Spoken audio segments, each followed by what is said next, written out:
Doctor साहब, आज तो है पेशावर हाई कोर्ट ने पीटीआई इंट्रा पार्टी इलेक्शन और इंतखाबी निशान से मुताल्लिक केस का फैसला सुनाते हुए पीटीआई का जो इंतखाबी निशान था उसे बहाल कर दिया है।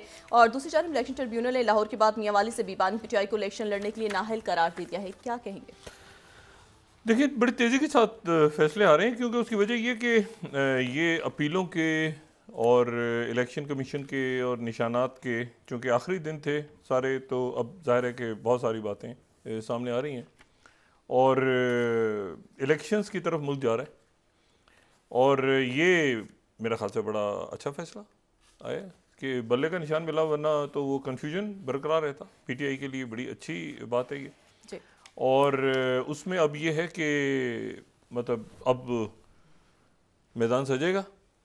जाहिर है कि उम्मीदवार बल्ले के निशान के साथ खड़े होंगे। उनके नाम मेरे ख्याल से आज या कल में फाइनल, जैसे ही नाम दूसरी जमातें अपने कैंडिडेट्स के अनाउंस करेंगी तो साथ ही तहरीक इंसाफ भी कर देगी, पीपल्स पार्टी भी कर देगी, बाकी पार्टियां भी कर देंगी। फिर उसके बाद वो जाहिर है कि आपस में मुज़ाकरात होंगे और किस तरह से सबबंदी होती है और ये सारे मामला।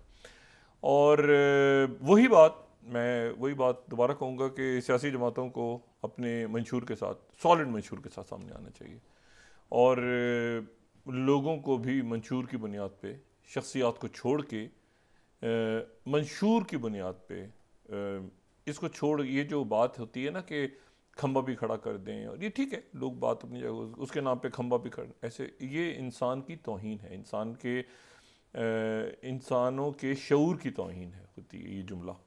जिस तरह मैं समझता हूँ ना कि किसी के नाम पे कोई खंबा भी खड़ा कर दे, कभी जानवर का नाम भी लेते हैं, उसको भी लोग वोट डाल देंगे, ठीक है, लेकिन यह है कि ये शऊर की तौहीन है। जो वोट है उसको बहुत सोच समझ के और अपने इलाके में उसने क्या करना है, वो आता है नहीं आता, वो कभी झांकता भी है कि नहीं झांकता अपने इलाके में, वापस तरक्याती काम करवाता है नहीं करवाता, तो वो पूरा। और फिर उसके बाद ये है कि वो मतलब तालीम के लिए क्या करना है, सेहत के लिए क्या करना है, सिक्योरिटी भी क्या ख्याल है पार्टीज़ के, बाकी सारे वो फिर मंशूर अब आएंगे, मेरे ख्याल से आ जाने चाहिए। कुछ पार्टियों की तो आ गए, एमकेएम का भी आ गया है और पीपल्स पार्टी का भी आ गया है, लेकिन यह है कि वो प्रॉपर मंशूर आने चाहिए, ठीक है, प्रॉपर अंदाज में, जहाँ लोगों को इस बात का यकीन भी हो। इत्मीनान में तहरीक इंसाफ का भी मंशूर आना चाहिए, ठीक है ना, कि आइंदा किस किस को लेना है, किस किस को नहीं लेना। मतलब फिर दोबारा जो है वो कोई वसीम अकरम प्लस बनने के चक्कर में जो है वो पंजाब और ये सारे मामला जहाँ जिस खराबी तक पहुँचे हैं वो ना पहुँचें, गवर्नेंस हो, मसाइल हल हो, तो सारी पार्टियां जो हैं वो इसमें हिस्सा लें और मुल्क जो है वो आगे चले। और अभी तक तो ये नज़र आ रहा है। बाकी वो मज़ाहिर नकवी साहब का मामला जो है उस पर मैं कुछ कमेंट्स नहीं दूंगा। ये मेरा ख्याल है और भी एक दो शख्सियात हैं यहाँ पे जिनके इस्तीफ़े वगैरह की बात चल रही है। मैंने उस दिन भी बात की थी कि और भी इस्तीफ़े आने वाले हैं। अभी भी मैं कह रहा हूँ कि शायद एक दो और इस्तीफ़े आ जाएँ आने वाले दिनों में। लेकिन ये है कि वो मैटर इसलिए नहीं करता कि असल बात तो रियासत की है, मुल्क में आगे जाना है, तो अब शख्सियात इतना नहीं मैटर करती हैं। एक शख्स चला जाएगा, दूसरा शख्स उसकी जगह ले लेगा, मुल्क को आगे बढ़ाना है। और उसमें यह है कि ये जो फैसले आ रहे हैं उनके नतीजे में तलखी कम हुई है। आज इलेक्शन कमीशन को दोबारा जाना भी नहीं चाहिए, ठीक है, बल्ले का निशान, बस इतना कोई मतलब ऐसा कि एक पार्टी है उसने उनके लोगों ने हिस्सा लेना है, भाई आप उनको निशान तो दें, वरना तो और मतलब है कि कन्फ्यूजन बरकरार रहता। तो तहरीक इंसाफ को आज बहुत बड़ा मेरा ख्याल है कि उनको एक सुकून मिला है। और वरना तो ये था कि जी उस किसी और छोटी पार्टी का निशान ले लें, ये ले लें, लोग परेशान थे आगे पीछे दाएं बाएं। तो एक उनको भी और बाकी जमातों को भी एक तरह से आप समझें कि अब सब इसमें जाएं और अपने अपना मंशूर पेश करें। और ये जो हरासा वगैरह हो रहे हैं लोग सारे, इसके ऊपर भी मेरे ख्याल से अदालत जो है वो चीफ सेक्रेटरीज को, इलेक्शन कमीशन भी इस पर एक्शन ले और फिर इलेक्शन की तरफ आगे बढ़ें और ये मंशूर सामने लाएं, तालीम पे, खारजा पॉलिसी, सारा। और ऐसा होना चाहिए। अब होगा नहीं होगा वो अलग चीज़ है, लेकिन ऐसा होना चाहिए। और इसी तरह से इलेक्शंस होते भी हैं दुनिया में, होते थे, अब तो खैर शख्सियात की बुनियाद पे होते हैं हर जगह, लेकिन ये है कि वो इस तरह होने चाहिए। दूसरी जो बात है वो ये है कि बदकिस्मती से, जो मैंने कल भी बात की थी कि जो सेक्रेटरी ब्लिंकन का दौरा है वो कोई बहुत ज़्यादा जो है वो बहुत ज़्यादा क्या, कोई भी उसमें अभी तक पेशरफ्त नहीं हुई उस दौरे में। और ये उनका चौथा दौरा है 7 अक्टूबर के बाद। लेकिन उनकी मुलाकातें भी हुई हैं तकरीबन सबसे।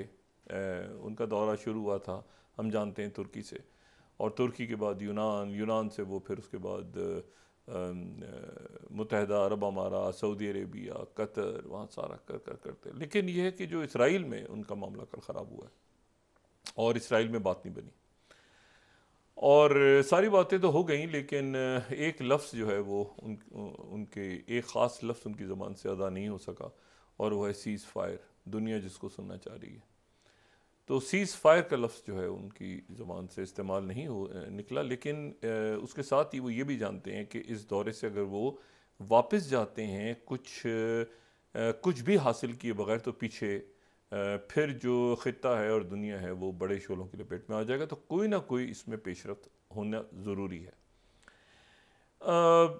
इसमें जो नेतन्याहू के साथ और बाकी जो वॉर कैबिनेट वगैरह में तो वो नहीं बैठे, लेकिन नेतन्याहू के साथ उनकी जो बात हुई है उसमें नेतन्याहू जो हैं वो ये कह रहे हैं कि जी हम फ़तह के बिल्कुल करीब पहुंच गए हैं और हमने जो है वो सारे लोगों को ख़त्म कर दिए, अपने दुश्मनों को। अच्छा, बाहर उनको गालियाँ पड़ रही हैं नेतन्याहू को, इसराइल के अंदर भी बहुत मुजाहरे हो रहे हैं उनके ख़िलाफ़ और पूरी दुनिया में भी।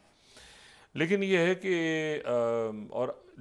तो सेक्रेटरी ब्लिंकन जो हैं वो फिर आज वो रमल्ला चले गए। आज उन्होंने वहाँ जाके मगरिब किनारे पे उन्होंने मुलाकात की सदर महमूद अब्बास से, फ़लस्तीनी अथॉरिटी के सदर महमूद अब्बास से, और वो मुलाकात बड़ी तल्ख़ थी। वो मुलाकात बड़ी तल्ख़ थी, दो हवालों से तल्ख़ थी। एक तो ये है कि वहाँ पे बहुत बड़ी तादाद में मगरिबी किनारे पे का जो इलाका है वेस्ट बैंक, वहाँ पे फ़लस्तीनियों ने मुजाहरे किए, बहुत बड़ी तादाद में सैकड़ों फ़लस्तीनी वहाँ जमा हो गए, और उन्होंने कहा कि हम आपको यहाँ पे खुशामदीद नहीं कहते, आप यहाँ से जाएं। और बिल्कुल यहाँ से उनके ख़िलाफ़ नारेबाजी भी हुई और बहुत मुजाहरा, बहुत बड़ा फ़लस्तीनियों का मुजाहरा जो है वहाँ पे हुआ। और उसको ज़ाहिर है कि वैसे तो इसराइल के लोग जाके वहाँ गोलियां मार देते हैं और उठा के, लेकिन अब चूंकि ब्लिंकन आ रहे थे तो इन्होंने शो करना था कि हम तो कुछ भी नहीं करते, तो इन्होंने जो जैसे पीछे हटे तो फ़लस्तीनी बाहर निकला है, उन्होंने मुजाहरा किया खूब। और उसके बाद उन्हीं मुजाहरों के दौरान फिर फ़लस्तीनी अथॉरिटी के जो लोग हैं, जो कि इन दिनों जिनको इसराइल ने बिल्कुल वहाँ पर जो मज़ालिम इसराइल ढा रहा है उसके नतीजे में जो बिल्कुल साइड लाइन हुए थे, उन्होंने फिर आके मुजाहिरीन को कहा कि आप नहीं, यहाँ पर सेक्रेटरी ब्लिंकन आए हैं और वो प्रेसिडेंट महमूद अब्बास से मिल रहे हैं। और फिर महमूद अब्बास से उनकी मुलाकात हुई और दोनों तरफ से वफूद थे, 1-on-1 मीटिंग नहीं हुई, दोनों तरफ से वफूद थे और वो मुलाकात तल्ख़ हुई। और सदर महमूद अब्बास जो हैं उन्होंने अब ज़ाहिर है महमूद अब्बास जो हैं वो अबू माज़िन यानी यासिर अरफ़ात के दस्ते रास्त, और एक पूरी उनकी तारीख़ है फ़तह के अंदर। जो पुराने लोग हैं फ़लस्तीनी तहरीक आज़ादी के, उसमें अबू माज़िन उनका नाम, या महमूद अब्बास जिन्हें हम कहते हैं। तो अबू माज़िन जो हैं वो ज़ाहिर है जब ये बतौर एक फ़ाइटर शरीक होते थे जद्दोजहद आज़ादी के लिए, तो उस वक्त ये अबू माज़िन कहलाते थे, अब इनको महमूद अब्बास कहते हैं। तो अबू माज़िन जो हैं वो आज अबू माज़िन थे दोबारा, तो अबू माज़िन के तौर पे उन्होंने मुलाकात की, ठीक है ना। और तल्ख़ मुलाकात की, स्ट्रेट टॉक उनकी हुई कि आप ये जंगबंदी और यहाँ से जो पैसे यहाँ से इकट्ठे होते हैं वो पैसे इसराइली मुआहदा जो हुआ था, क्योंकि देखें बात सारी ये है कि जो अपनी ज़बान से फिर गया है ना, मतलब अमेरिकन जो हैं अभी इस वक्त जब हम बात कर रहे हैं, तो सेक्रेटरी ब्लिंकन ने मगरिबी किनारे से चले जाना था मिस्र, और मिस्र से वापसी उनकी हो जानी थी, लेकिन वो अभी रुक गए मिडल ईस्ट के अंदर, और रुक गए हैं। और अब वो दोबारा फ़लस्तीनी इलाका जो है, जो मगरिबी किनारा है, वहाँ से वो बहरीन अचानक गैर एलानिया दौरे पे बहरीन चले गए हैं, और वहाँ खलीफा हमाद थानी से मुलाकात उनकी होगी। अब ये जो है ये वहाँ पर वो बहरीन चले गए हैं, और बहरीन ज़ाहिर है कि 5वां बेड़ा है वहाँ पे, और बहरीन जो है वो एक ख़ूबसूरत मुल्क, और बहरीन जो है वो ये जहन में रहे कि अभी जो जब ये गज़ा की जंग हुई थी शुरू, तो सबसे पहले अब्राहम अकॉर्ड्स के बाद जिन मुल्कों ने इसराइल के साथ ताल्लुकात बहाल किए थे, उनमें से एक बहरीन भी था। बहरीन ने अपने सफ़ीर को वापस बुला लिया था, सबसे पहला मुल्क बहरीन था, और बहरीन जो है उसने अपने सफ़ीर को वापस बुला लिया था। तो बहरहाल बहरीन वो गए, और बहरीन जो है उसका एक अपना एक रोल है, और बहरीन ज़ाहिर है कि सऊदी अरेबिया और यूएई और इन सारे मुल्कों के साथ ही वहाँ जो है वो मुशावरत से बहरीन फ़ैसला करता है, और बड़ा एक अहम रुकन है अरब ओआईसी का भी, अरब लीग का भी, खलीजी ताउन कौंसिल का भी। वहाँ वो चले गए हैं। वहाँ से अच्छा, वहाँ वो चले गए हैं इसलिए कि दो वजूहात हुई हैं कि बहरीन क्यों चले गए हैं अचानक। एक तो ये हुआ है कि देखें, इन्होंने जाना था मिस्र, मगरबी किनारे मिस्र जाना था, और मिस्र जाके जनरल सीसी से मिलना था। जनरल सीसी जो हैं वो उर्दन पहुंच गए हैं, और महमूद अब्बास भी उर्दन पहुंच गए हैं, और उर्दन में आज 3 जो रहनुमा हैं उनकी मुलाकात हो रही है अक़बा पैलेस। अक़बा जो है ये इलाका है, ये साहिली शहर है बहर अहमर का, उर्दन में, तो ओमान में नहीं, अक़बा के इलाके में। वहाँ पर मुलाकात हो रही है जनरल सीसी की, शाह अब्दुल्ला दोइम की, और सदर महमूद अब्बास की, और यानी मेज़बान जो हैं वो उर्दन के शाह अब्दुल्ला हैं। ये तीनों मिल रहे हैं, और ये तीनों की एक पोजीशन ऐसी है इन तीनों की, क्योंकि इन तीनों ने अमेरिकन सॉलिसी में, तीनों ममालिक ने, चाहे वो अनवर सादात हो, चाहे वो शाह हुसैन मरहूम हो, या वो यासिर अरफात मरहूम हो, इन तीनों ने जो है इसराइल के साथ अमेरिकन जो सॉलिसी में मुआहदे साइन किए थे, ठीक है, और इसराइल को तस्लीम किया था। और तस्लीम इसलिए किया था कि उसकी कुछ शराइत थी, कि और उसकी बुनियादी शर्त ये थी कि दो रियासतें कायम होंगी। अब उस मुआहदे के अंदर ये फरीक थे ना, मतलब यासिर अरफात क्यों मानते अगर उनको ये इल्म होता कि ये ABC जो वेस्टर्न जो वेस्ट बैंक है, यहाँ पे कुछ अरसे के अंदर एक आज़ाद रियासत, यही तय हुआ था ना ऑस्लो में भी और इससे पहले भी, और अनवर सादात की तो जान चली गई थी इस मुआहदे के बाद, ठीक है। इस हद तक उनको तनकीद का निशान बनना पड़ा था ये मुआहदा साइन करके।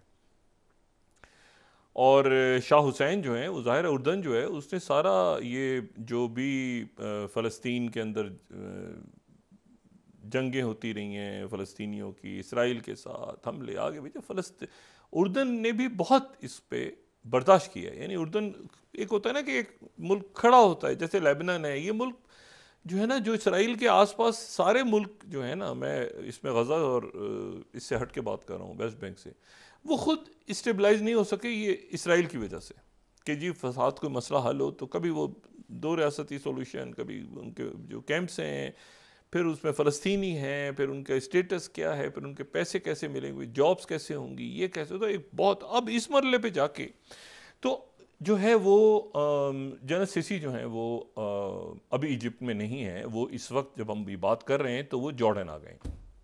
अच्छा, जो जॉर्डन आ गए तो सेक्रेटरी ब्लिंकन अब क्या करते हैं, सेक्रेटरी ब्लिंकन जाएंगे बहरीन, और बहरीन से वो जॉर्डन, वो इजिप्ट कल पहुंचेंगे। इसी दौरान जो है वो दोबारा जो कुछ हुआ है इस दौरे के दौरान, और देखें सेक्रेटरी ब्लिंकन ने आने से पहले ही बात की थी, ये उनके अलामी में भी थी कि मैं यहाँ इन मुल्कों को दौरा करूँगा, और इन मुल्कों का दौरा करने के बाद जो दो रियासती फार्मूला है जो उसके ऊपर मैं आगे वो बात आगे बढ़ेगी। यही बात सऊदी अरेबिया ने की, इनसे बिल्कुल क्लियर, ये हर जगह जहाँ भी गए हैं इन्होंने यही बात की है।